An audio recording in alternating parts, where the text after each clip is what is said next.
Magandang araw mga kaibigan. Pag-usapan naman natin ngayon ang nalalapit na pag-endorse ng Iglesia ni Cristo ng kanilang mga senatorial candidates. May 7 ngayon. Ang alam ko is mga 2 to 3 days bago eleksyon naglalabas ng listahan ang INC. So, sino-sino kaya ang mga i-endorsong senatoriables ng Iglesia ni Cristo? Okay, dito may post si Crisette Laureta Chu 1 hour ago. Sabi niya, I think that whoever INC supports as senator will not push for Sara Duterte impeachment even if that person is from Alianza. Ito, opinion lang ito ni Crisette. Nasa inyo kung mag-agree kayo o hindi. Sabi niya, not saying I know who they're going to push, but just saying that even if may sumamang alyansa sa listahan ng very powerful INC block vote, it will be an alyansa member who will not vote for impeachment. So, ano sa tingin nyo?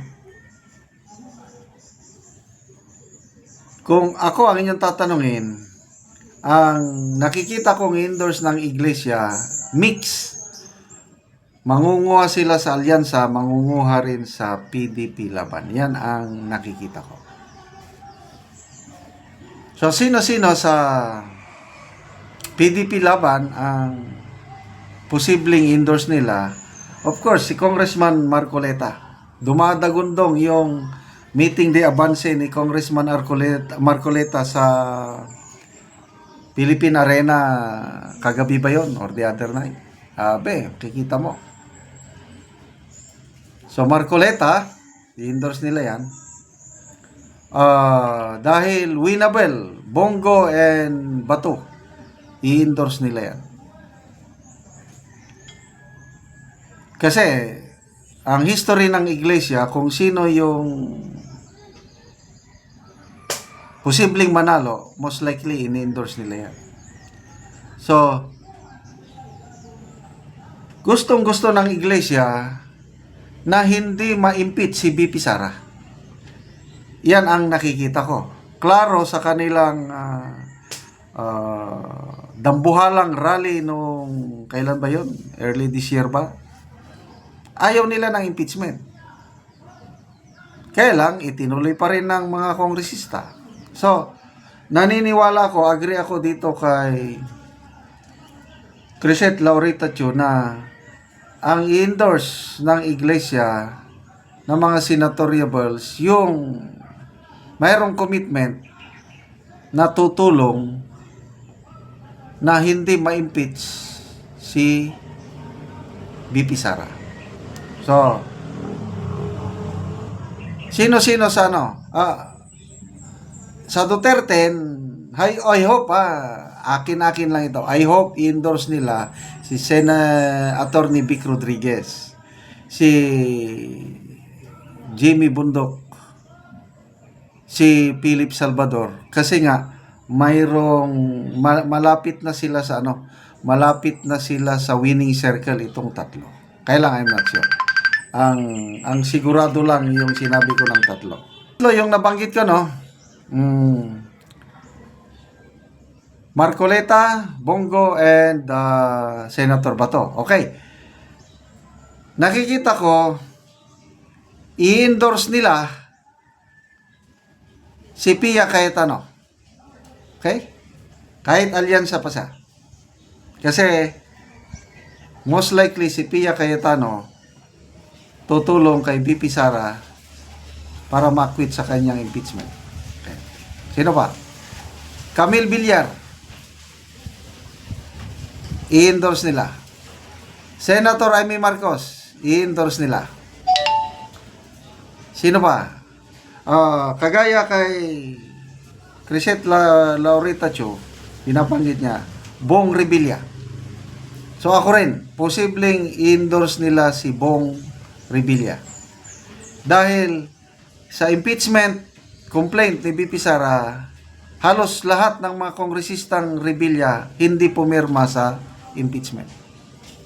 So ilan na yun? 7. So ito yung nakikita kong mga senador, senatorial na i-endorse ng iglesia.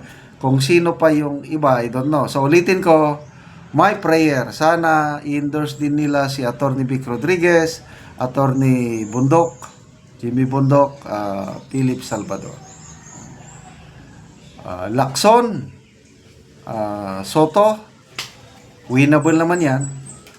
So, posibleng endorse nila. Kailang nakikita ko, Lacson hindi tutulong kay BP Sara. Soto hindi rin tutulong kay BP Sara.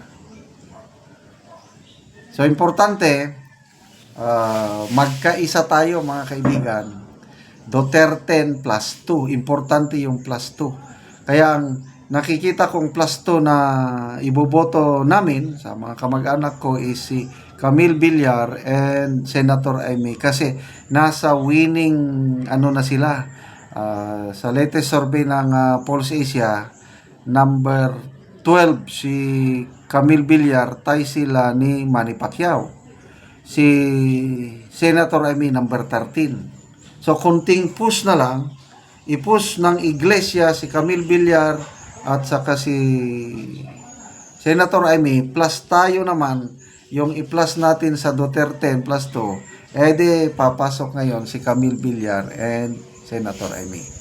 Pag nanalo ang mga yan, Bato, De La Rosa, Marcoleta, Amy Villar, Cayetano, 6 na senador na yan. Yung mga incumbent na tutulong kay BP Sara, Robin Padilla, Senator Miguel Zubiri, sino pa to? Joel Villanueva, Mark Villar. Losot ang ating BP Sara. Kailangan lang niya ng 9 na senador na mag-acquit sa kanyang impeachment trial. Go, go, go. BP Sara, President 2028. Okay, salamat mga kaibigan sa inyong pagsubaybay sa ating channel. Nakakatulong kayo ng malaki sa tribong Talaandig ng Bukidnon dahil ang sweldo po natin sa channel ito is pantulong sa tribo.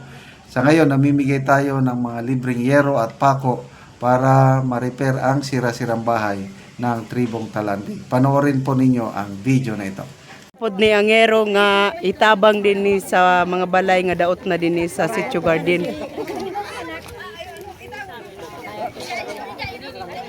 So, mauna ni sila ang mga tao.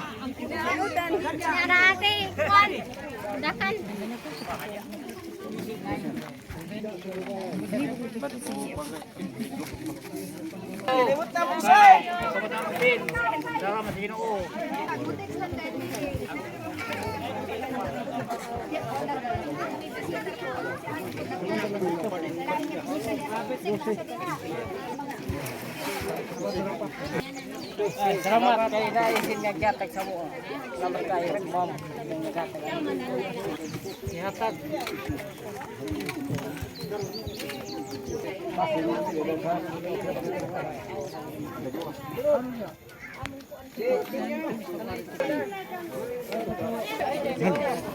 Di ko na lupi.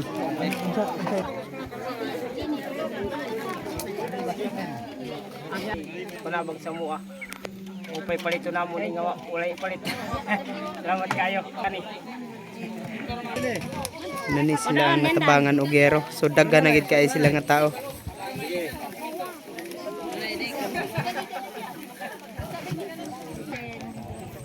Cara mandi alai urak mandi cana mandi syukur. Selamat kegiatan.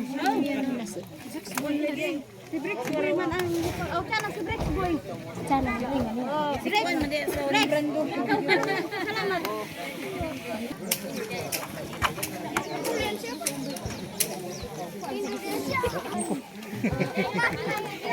Salamat jud kayo. Ay ginabangan mi. Sinalo ka diya.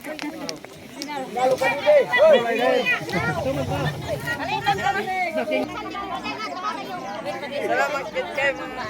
Salamat kayo kay ginabangan mi. dili may makatawad og dili kamo ang naghatag ug mo na to dagan salamat.